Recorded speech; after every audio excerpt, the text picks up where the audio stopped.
Supreme court ने high profile cases की तफ्तीश करने वाले ऑफिसर्स के तबादलों पर पाबंदी लगा दी। सुप्रीम कोर्ट ने हुक्म जारी किया है कि जो ऑफिसर्स तफ्तीश कर रहे हैं वो ताहुक्म सानी तब्दील नहीं होंगे। सुप्रीम कोर्ट ने प्रोसिक्यूशन को हाई प्रोफाइल केसेस वापस लेने से भी रोक दिया है। समाअत के दौरान चीफ जस्टिस ने इस्तफसार किया कि शहबाज शरीफ और हमजा शहबाज के केसेस में तफ्तीशी अफसरान के तकर्रुर तबादले किस बुनियाद पर किए गए। नैब लाहौर और FIA से कई अफसरान का तबादला किया गया। बताया जाए DG FIA डॉक्टर रिजवान समेत तब्दीलियां क्यों हुई। रिजवान अहमद एक अहल ऑफिसर था, तब्दील किया गया, फिर उसे हार्ट अटैक हुआ। बताया जाए ECL से 4000 से ज्यादा अफराद के नाम किस तरीका कार के जरिए निकाले गए। हाई प्रोफाइल केसेस में तबादले और तकर्रियों पर तशवीश है। रिकॉर्ड सील करने के हुक्म पर अटॉर्नी जनरल ने बताया कि रिकॉर्ड सील करने से ज़ेरे समात मुकदमात का ट्रायल रुक जाएगा। इस पर अदालत ने कहा कि हम ज़ेरे समात मुकदमात का रिकॉर्ड सील नहीं कर रहे, जरूरत पड़ी तो अदालतों को भी रिकॉर्ड जमा कराने का कह सकते हैं। सुप्रीम कोर्ट ने सेक्रेटरी दाखिला, चेयरमैन नैब समेत रीजनल डायरेक्टर्स और तमाम सूबाई एडवोकेट जनरल्स को 27 मई तक तहरीरी जवाब जमा कराने का हुक्म दे दिया है। मजीद इस कार्रवाई की अपडेट्स देंगे हमारे सीनियर कॉरेस्पॉन्डेंट जहांजेब अब्बासी हमारे साथ हैं। जहांजेब, अपडेट कीजिएगा। देखें, एक तरफ साबिक वज़ीर आज़म इमरान खान ये मुतालबा करते हुए हमें जलसों जुलूसों में दिखाई दिए कि हाई प्रोफाइल केसेस में हुकूमत जो है वो असरअंदाज होने की कोशिश कर रही है। दूसरी जानिब सुप्रीम कोर्ट ऑफ पाकिस्तान ने भी इस मामले के ऊपर कल खुद नोटिस लिया और ये नोटिस एक मोअज़्ज़ज़ जज के नोट के ऊपर लिया गया। सुप्रीम कोर्ट ऑफ पाकिस्तान ने आइंदा जुमे तक इस केस की समाअत मुलतवी कर दी है, लेकिन उसके साथ साथ जो एक हुक्मनामा जारी किया है उसमें सुप्रीम कोर्ट ऑफ पाकिस्तान ने ये कहा है कि जितने भी हाई प्रोफाइल्स केसेस ज़ेरे समाअत हैं, चाहे वो FIA में हैं या चाहे वो नैब कोर्ट्स में हैं, उन तमाम मुकदमात का रिकॉर्ड जो है उसको तस्दीक किया जाए और फिर उसके बाद उसको सील कर दिया जाए। सुप्रीम कोर्ट ऑफ पाकिस्तान ने तमाम जो अहम ओहदों के ऊपर फाइज तफ्तीशी अफसरान हैं और इसके अलावा जो प्रोसिक्यूटर्स हैं उनको तबादलों से ट्रांसफ़र करने से और उनको ओहदों से हटाने से रोक दिया है ताहुक्म सानी। सुप्रीम कोर्ट ऑफ पाकिस्तान ने अपने हुक्मनामे में ये भी कहा है कि अब तक जो भी मुकदमात फ़ाइल हो चुके हैं, चाहे वो किसी भी नौयत के हैं, ताहुक्म सानी उन मुकदमात को वापस नहीं लिया जा सकता। सुप्रीम कोर्ट ऑफ पाकिस्तान ने ECL में जिन अफराद को हज़ारों की तादाद में निकाला गया था उन अफसरान की फहरिस्त और उनकी तफसीलात मांगी है और ये भी कहा है कि हमें ये बताया जाए कि इस तमाम तर सूरत हाल में इन नाम जो हैं ये क्यों ECL से नाम निकाले गए हैं और इसके लिए क्या तरीक़ाकार अपनाया गया। सुप्रीम कोर्ट ऑफ पाकिस्तान ने अपने हुक्मनामे में ये भी कहा है कि माजी में हमें बताया जाए कि क्या तरीक़ाकार अपनाया जाता था ECL से नाम निकालने का। अहम डेवलपमेंट उस वक्त हुई जब अटॉर्नी जनरल फॉर पाकिस्तान ने सुप्रीम कोर्ट ऑफ पाकिस्तान के सामने ये इस्तदा रखी कि सिर्फ 6 हफ्तों की हद तक आप रिकॉर्ड ना मंगवाएं, बल्कि माजी का में जो मुकदमात के ऊपर असरअंदाज होने की कोशिश की जाती रही, उस हवाले से भी सुप्रीम कोर्ट ऑफ पाकिस्तान जो है वो रिकॉर्ड तलब करे। शायद अटॉर्नी जनरल फॉर पाकिस्तान का इशारा जो माजी की पाकिस्तान तहरीक इंसाफ की हुकूमत थी जो 3.5 साल तक जो है वो रही, उनकी तरफ अटॉर्नी जनरल फॉर पाकिस्तान का इशारा था और उन्होंने ये कहा कि उन मुकदमात का रिकॉर्ड भी जो है सुप्रीम कोर्ट ऑफ पाकिस्तान पेश करे। इसके ऊपर चीफ जस्टिस ऑफ पाकिस्तान ने यह कहा कि आप अपने तौर के ऊपर अगर चाहें तो वो रिकॉर्ड पेश कर सकते हैं। आइंदा जुमे तक यानी 6 हफ्तों का जो रिकॉर्ड है वो मांगा गया है। 27 मई को इस अहम केस की समाअत होने जा रही है। अब देखना ये है कि हुकूमत पाकिस्तान जो है जो मौजूदा हुकूमत है वो इस मामले के ऊपर किस तरह का मौक़िफ़ अपनाती है। क्या माजी का रिकॉर्ड भी पेश करने में और उसके ऊपर अदालत की मुआवनत करने में अटॉर्नी जनरल फॉर पाकिस्तान जो है वो कामयाब होते हैं या नहीं, ये एक बहुत अहम मामला है। जी यकीनन बहुत अहम मामला है। जहां ज़ेब साथ रहेगा, अभी हमें ज्वाइन किया है साबिक डिप्टी अटॉर्नी जनरल राजा अब्दुर्रहमान साहब ने। अब्दुर्रहमान साहब, बहुत शुक्रिया आपके वक्त के लिए। क्या समझते हैं सुप्रीम कोर्ट की जानिब से हाई प्रोफाइल केसेस, खुसूसी अदालत और नैब केसेस में तकर्रुरी और तबादलों से रोक दिया गया है। बाज़ कानूनी माहिरीन ये कह रहे हैं कि ये अदालती इख्तियार है ही नहीं कानून और आइन की रोशनी में, तो आपकी क्या राय है? रियासत के 3 जो सुप्रीम है, मुकन्ना, अदलिया और जो एग्जेक्टिव है, उस हवाले से लॉयर्स का जो पॉइंट ऑफ व्यू है कि article 175 sub article 2 is very clear that no court shall have anything to say as is or may be conferred on it by the constitution or by under any law. अब इसमें सूरत हाल जो है कि jurisdiction में जो है इसको मोटो क्यों लेना पड़ा सुप्रीम कोर्ट से, ये नजर आ रहा था कि जितने भी केसेस हैं अफसरान की जो तब्दीलियां हो रही हैं, दरखास्तें आ रही हैं कि हम इस तब्दील करते FIA की तरफ से, और इसका महसूस हो रहा था कि अपने केसेस खत्म कराओ, अल्लाह खैर सला, तो फिर बाकी बातें बाद में देखेंगे, शासन बाद में होती है। उस चीज से सुप्रीम कोर्ट ने जो है अवाम को बचाया है कि इंसाफ की राह में ये रुकावटें ना हो। जी जी, बहुत शुक्रिया। हमारे साथ मौजूद थे साबिक डिप्टी अटॉर्नी जनरल राजा अब्दुर्रहमान साहब।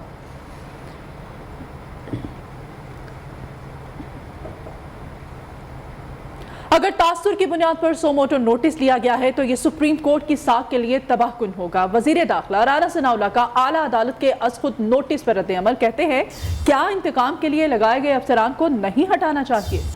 तासुर की बुनियाद पर लिया गया नोटिस शैतान की आंख साबित होगा। वज़ीर दाखिला ने ट्विटर पैगाम में भी वाज़ेह किया कि तमाम अहम फैसले हो चुके। वज़ीर आज़म शहबाज शरीफ बहुत जल्द इन फैसलों के हवाले से कौम को आगाह करेंगे और एतमाद में लेंगे। ये बात दुरुस्त है कि एक तस्सर की बुनियाद के ऊपर ये सो मोटो नोटिस लिया गया है, तो मैं समझता हूँ कि ये अदालत उज़्मा की साख के लिए जो है ये तबाहकुन होगा। मैं समझता हूँ कि ऐसा अमल जो है वो अदलिया के इंसाफ फ्राहम करने के निज़ाम और उस तस्सर को तबाह कर देगा, जिस तरह से इस तस्सर की बात आपने की है। कि तस्सर के ऊपर इक़दाम करना जो है ये तो एक शैतान की आंत होगा। सुप्रीम कोर्ट ने हाई प्रोफाइल केसेस की तफ्तीश करने वाले ऑफिसर्स के तबादलों पर पाबंदी लगा दी। इस पर साबिक अटॉर्नी जनरल इरफान कादिर की क्या राय है, वो एक दफ़ा हम मुलाहिजा करेंगे। जो प्रोसिक्यूशन के इदारे हैं उनकी फंक्शनिंग जो है वो सही हो रही है नहीं हो रही, ये हुकूमत का मनसब है, ये एग्जीक्यूटिव का काम है, ये सुप्रीम कोर्ट का करने का काम नहीं है। और जुडिकेटरी जो अथॉरिटीज हैं, जो कि अदालतें हैं जिसमें सुप्रीम कोर्ट भी आता है, वो हरगिज़ प्रोसिक्यूशन को कंट्रोल नहीं कर सकते, वो इन्वेस्टिगेशन को भी कंट्रोल नहीं कर सकते। चाहे जाए कि वो इन मामलात में अफवाह इकट्ठे करके तो रोविंग इंक्वायरीज शुरू कर दें। मैं समझता हूँ कि ये उनका जो दायरा इख्तियार जो आइन ने मुतय्यन किया है, सुप्रीम कोर्ट उससे बहुत आगे जा रही है और जुडिशल ओवर रीच का शिकार हो रही है, जो कि सुप्रीम कोर्ट को बताना चाहिए, अटॉर्नी जनरल को और सीनियर वकला को, और हुकूमत को भी उनको बताना चाहिए और प्राइम मिनिस्टर को भी उनको बताना चाहिए कि आप प्लीज अपने दायरा इख्तियार के अंदर रहें। आप हमारी जो एग्जीक्यूटिव डोमेन है या जो लेजिस्लेचर की डोमेन है कि कानून साजी क्या होने वाली है, नैब के कानून में क्या तरमीम होने वाली है, ये अदालत का कंसर्न नहीं है, ये सरीहन गवर्नमेंट का कंसर्न है और या लेजिस्लेचर का। और ये जो अदालतें हैं पाकिस्तान की, ये कोई सुपरा लेजिस्लेटर्स नहीं है या ये सुपरा एग्जीक्यूटिव हेड्स नहीं है। एग्जीक्यूटिव अथॉरिटी जो है उसमें वो काबीना में और प्राइम मिनिस्टर में वेस्ट करती है, वो सुप्रीम कोर्ट में वेस्ट नहीं करती। और जितने अफसरान को बुलाया जा रहा है वो तमाम अफसरान जवाबदेह सुप्रीम कोर्ट को नहीं है, कॉन्स्टिट्यूशन में वो जवाबदेह हैं काबीना को और वजीर आजम।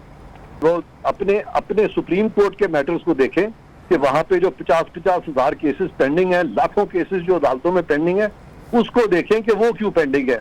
अपनी तो परफॉर्मेंस जो है इस वक्त उन लोगों की ये है, और वो सरकार को ठीक करने का जिम्मा उन्होंने अपने सर पे ले लिया। पहले अपना घर ठीक करें और उसके बाद फिर अगर सरकार को अगर आइन इख्तियार दे तो करें। आइन ने तो इख्तियार भी नहीं दिया हुआ, तो ये इनके पास कोई ऐसी रिपोर्ट आई है कि कोई इलीगैलिटी कमिट हुई है, और अगर कोई ऐसी रिपोर्ट आई है तो बताएं कौन सी रिपोर्ट है ऐसी, या कौन सी ऐसी, यानी एक जनरलाइज ऑर्डर कर देना इस तरह वेग सा, जिससे कि पूरी मिनिस्ट्री ऑफ इंटीरियर को सुप्रीम कोर्ट का मतहत अदारा बना देना, ये काम नहीं है सुप्रीम कोर्ट का, और ना ही ये अदारे सुप्रीम कोर्ट के मतहत हैं। वो जो ठोस शवाहिद हैं अगर ऐसे हैं चीफ जस्टिस साहब के पास के अंदरूनी और बैरूनी खतरात हैं, तो वो सब कौम के सामने लाएं, वो बताएं कि जी ये खतरात जो है हमारे नोटिस में आए हैं, बगैर उन खतरात को, यानी खतरात को तो स्पेसिफिकली तो स्पेसिफाई नहीं किया, वेग टर्म्स में उसकी बात की है। और ये वेग टर्म्स में बात करके तो पूरी यानी इन्वेस्टिगेशन, प्रोसिक्यूशन और सारे जो अदारे हैं मिनिस्ट्री ऑफ इंटीरियर के, उनकी एक ग्रोविंग इंक्वायरी शुरू कर दी है। ये तो काम नहीं है सुप्रीम कोर्ट के करना। अवामी मुस्लिम लीग के सरबराह शेख रशीद ने कहा है सुप्रीम कोर्ट ने तारीखी फैसला दिया है। हुकूमत ने आते ही DGFIA को तब्दील किया। प्रोसिक्यूटर ने अदालत में कहा कि इस केस में कोई दिलचस्पी नहीं। उन्होंने तमाम केसेस की फाइलों को भी बदला। हजारों अफराद के नाम ECL से निकाले गए। ECL से निकाले गए नामों पर अदालत ने अच्छा काम किया। नेशनल सिक्योरिटी काउंसिल में कभी मुआशी फैसले नहीं होते। शेख रशीद ने दावा किया 31 मई से पहले निगरान हुकूमत आ सकती है। उधर तहरीक इंसाफ के रहनुमा असद उमर कहते हैं वक्त खत्म, फैसलों का वक्त आ गया। फैसला साजी करने वाले कान खोल कर सुन ले, तारीख मुआफ नहीं करती। बंद कमरों की साजिश और जमीर खरीद कर इमरान खान की हुकूमत को गिराया गया। इस्लामाबाद में प्रेस कॉन्फ्रेंस करते हुए उन्होंने कहा धौंस, धमकी, असलहा, ताकत इस्तेमाल करने वाले गलत फहमी में मुब्तला हैं। आज इंटरबैंक में डॉलर 200 रुपए पर पहुंच चुका है। मईशत के लिए गैर यकीनी सूरत हाल जहर कातिल होती है।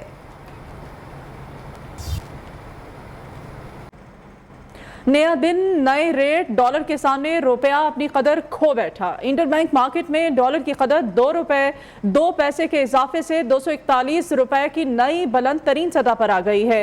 नई हुकूमत आने के बाद डॉलर की कीमत में 17 रुपए से ज़ायद का इजाफा हो चुका है, जबकि स्टॉक मार्केट में भी उतार चढ़ाव का सिलसिला जारी है। मजीद जानते हैं हमारे नुमाइंदे राजा कामरान से। जी राजा कामरान।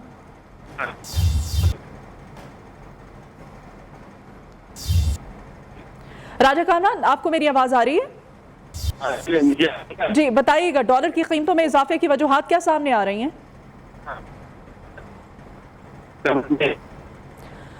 नया दिन है, नए रेट हैं, डॉलर के सामने रुपया अपनी कदर मजीद खोता चला जा रहा है। इंटरबैंक मार्केट में डॉलर की कदर 2 रुपए 2 पैसे के इजाफे से अब 241 रुपए की नई बुलंद तरीन सतह पर पहुंच गई है। नई हुकूमत आने के बाद डॉलर की कीमत में 17 रुपए से ज़ायद का इजाफा हो चुका है, जबकि स्टॉक मार्केट में भी मुसलसल उतार चढ़ाव देखा जा रहा है। वज़ीर-ए-आज़म शहबाज शरीफ ने डॉलर की बढ़ती कदर का नोटिस ले लिया। आज इजलास में मुआशी सूरत हाल पर ब्रीफिंग दी जाएगी। मुल्की बरामदात और दरामदात के हवाले से आगाह किया जाएगा। ज़राए के मुताबिक रुपए की कदर मुस्तहकम रखने के लिए अहम फैसला मुतवक्के है। वज़ीर-ए-आज़म शहबाज शरीफ का कल दौरा कराची का इम्कान है, जहाँ वो कारोबारी शख्सियात से मुलाकात भी करेंगे। IMF से मुज़ाकरात दूसरे रोज़ भी जारी हैं। ज़राए कहते हैं इब्तदाई मुज़ाकरात में पाकिस्तान ने IMF के ज़्यादातर मुतालबात तस्लीम करने पर आमादगी का इज़हार किया है। पाकिस्तानी हुकाम ने सब्सिडी में कमी करने और निशकारी के लिए टाइम फ्रेम देने पर आमादगी का इज़हार किया। प्रोग्राम की मुद्दत और कर्ज की रकम बढ़ाने पर भी मुस्बत बातचीत रही। SHO पर फायरिंग की CCTV फुटेजेस सामने आ गई हैं। सफेद रंग की कार मरकजी शहर से SHO शकील अहमद की गाड़ी का पीछा करते हुए देखा जा सकता है। सफेद कार से नॉर्दर्न बाईपास के करीब पुलिस ऑफिसर की गाड़ी पर फायरिंग की गई। फुटेजेस में देखा जा सकता है कि कार से एक शख्स उतरकर SHO की गाड़ी पर फायरिंग करता है। मजीद वजाहत हम जानेंगे मोहम्मद आलम ज़ेब से। जी मोहम्मद आलम से। जी ये बिल्कुल, ये शहीद SHO शकील अहमद पर फायरिंग करने वाले मुल्जिमान के सफेद गाड़ी की CCTV फुटेज न्यूज़ ने हासिल कर ली है।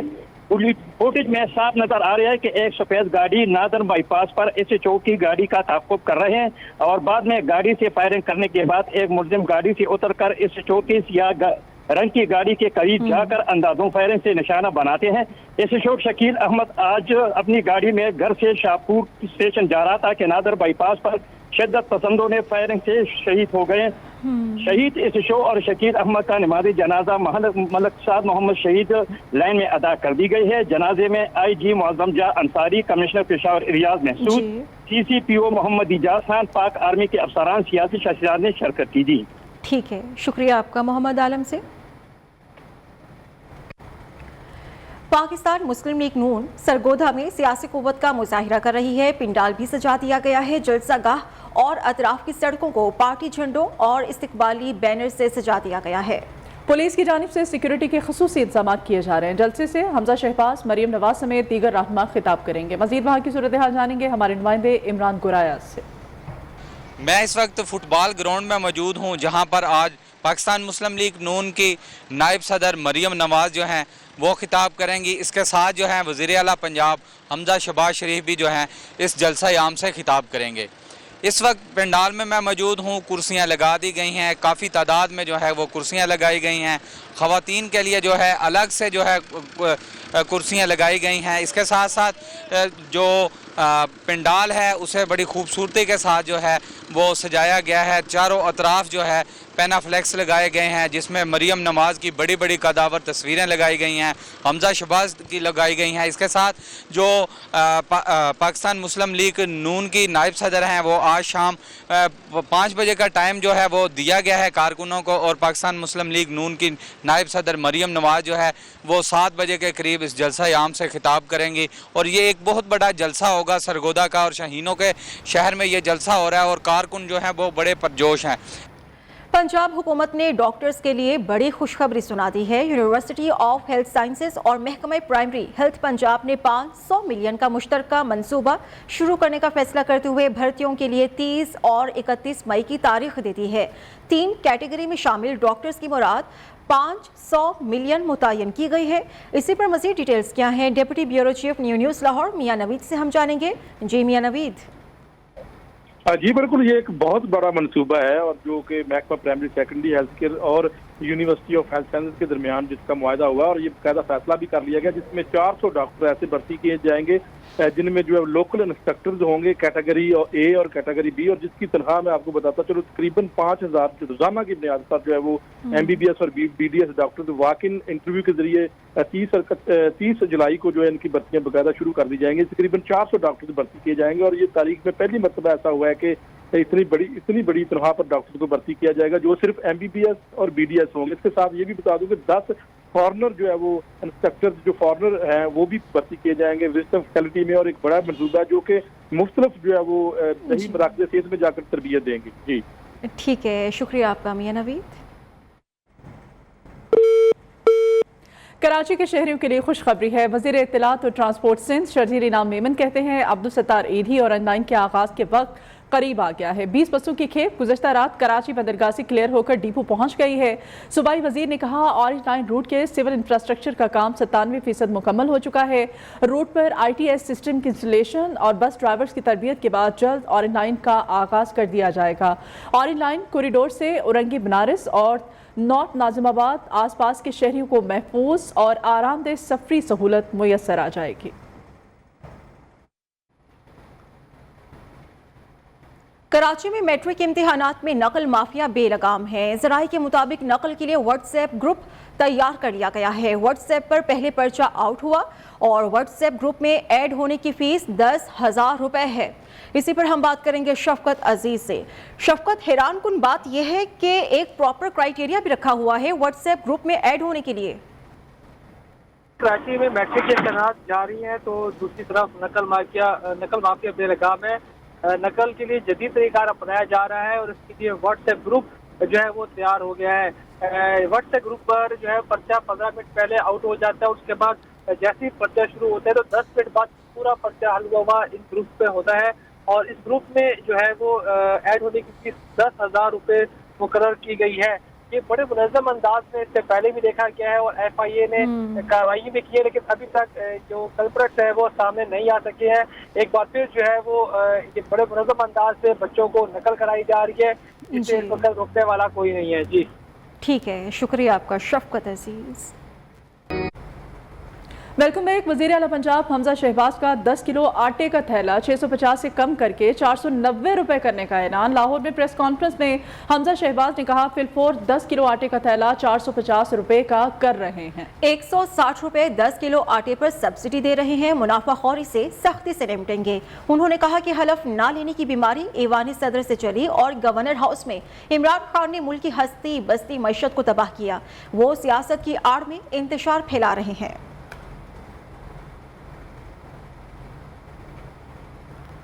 मुस्लिम लीग काफ के रहनुमा मोने सिलाही ने हमजा शहबाज की प्रेस कॉन्फ्रेंस पर रद्द अमल देते हुए कहा है कि हमजा शहबाज खुद पंजाब में काबीना नहीं चाहते, वो तमाम इख्तियारात अपने हाथ में रखना चाहते हैं। हम पंजाब में ये वन मैन शो नहीं चलने देंगे। मजीद मोनिस इलाही की जानिब से क्या कहा गया ये जानते हैं। ब्यूरो चीफ लाहौर अयाज शुजा साहब हमारे साथ हैं। अयाज शुजा, अपडेट कीजिएगा। जी बिल्कुल मिली है। मोनिस इलाही ने हमजा शहबाज की प्रेस कॉन्फ्रेंस पर तनकीद करते हुए कहा है कि हमजा शहबाज खुद पंजाब पे काबिना नहीं चाहते। हमजा शहबाज ऐसी मुर्गी है जो सारे अंडों पर खुद बैठना चाहती है। ये पंजाब है, हमजा शहबाज का पोल्ट्री फार्म नहीं। वो तमाम इख्तियारात अपने हाथ में रखना चाहते हैं। हम पंजाब में ये वन मैन शो नहीं चलने देंगे। हमजा शहबाज हवा में उंगली लहराते रहते हैं, मगर सिर्फ उंगली लहराने से हुकूमत नहीं चला करती। सब महकमों से मीटिंग का काबीना की गैर मौजूदगी में महकमों पर अपनी मर्जी के फैसले ठोंसना इसका एक सबूत है। अगर वो वाकई काबीना के लिए संजीदा है तो जैसा अपना हल्फ स्पीकर कौमी असम्बली से उठाया था, वो अपनी काबीना को भी किसी और से इस तरह हल्फ दिलवा देते। सुप्रीम कोर्ट के फैसले के बाद हमजा शहबाज वज़ारत आला की कुर्सी पर एक सेकंड के लिए भी नहीं बैठ सकते। हमजा शहबाज का वज़ीर आला का मनसब पर रहना बिला जवाज, गैर कानूनी और गैर आईनी है। जी ठीक है, बहुत शुक्रिया अयाज शुजा आपका।